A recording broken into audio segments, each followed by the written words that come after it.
Le Gabon, carrefour des grands événements et reconnu pour son hospitalité, fait l'actualité à l'honneur de la célébration de la Journée mondiale de la lutte contre les maladies tropicales négligées à Libreville, en présence des sommités de la médecine venus des quatre coins du Gabon et à l'international, ayant pour charpente s'unir, agir et éliminer les maladies tropicales négligées, que l'hôtel Hibiscus de lui a servi de cadre ce mardi 30 janvier 2024. Je suis venu ici surtout pour travailler avec nos partenaires avec lesquels on a des collaborations long terme sur les maladies comme le palu, mais aussi comme les maladies tropicales négligées, pour faire le point là où nous sommes avec notre lutte contre les MTN, avec le contrôle et avec la prévention. Et on espère aujourd'hui tous d'apprendre des uns des autres comment encore améliorer la prise en charge, faire le point sur l'épidémiologie, faire le point sur les méthodes efficaces et disponibles pour contrôler, pour prévenir ces maladies chez les populations les plus internes, c'est les populations souvent dans les zones rurales économiquement défavorisées. Je pense que ce n'est pas facile, mais nous sommes dans le bon chemin. Il nous faut encore beaucoup de concentration sur les interventions qui sont déjà disponibles. Il nous faut aussi la recherche pour développer les nouvelles interventions qu'on pourrait implémenter dans le futur pour vraiment contrôler et un jour éliminer ces maladies ici. Après l'éclairage du professeur Michael Ramhater, venu de l'Allemagne, partager son expérience, le docteur Julien Antiam du PNMP Gabon et le professeur Adenika, venu de l'Ambaréné, ont fixé le cap et objectif en jeu face à ces maladies qui touchent une catégorie de population en zone rurale. Nous avons à peu près 16 maladies, mais vraiment on s'attaque à 8 pour le moment et dans le prochain plan qu'on a élaboré, on va s'attaquer aux autres maladies. Alors les maladies tropicales négligées, ça fait référence à la zone géographique où se trouvent ces maladies. Donc c'est une zone tropicale, l'Afrique, l'Asie, l'Amérique.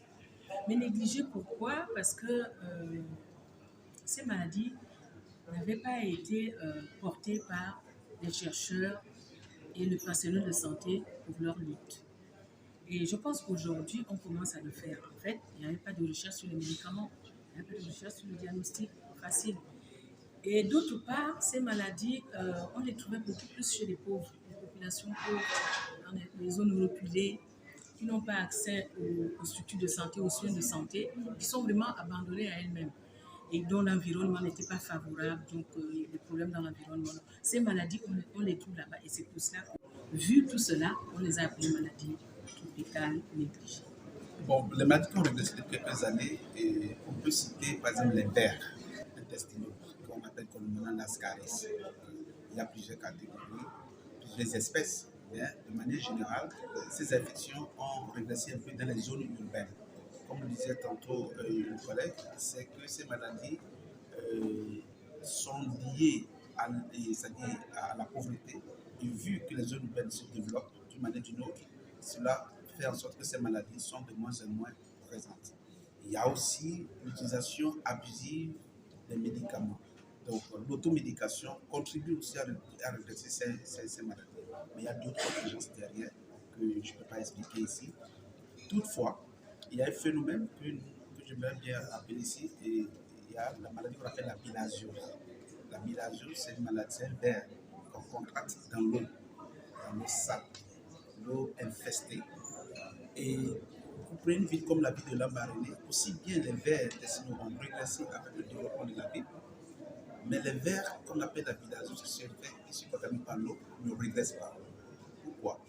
Parce que si la SEG, qui est notre pourvoyeur d'eau potable, a un problème pour nous donner de l'eau dans la rivière, la population est obligée d'aller dans les rivières pour s'approprier.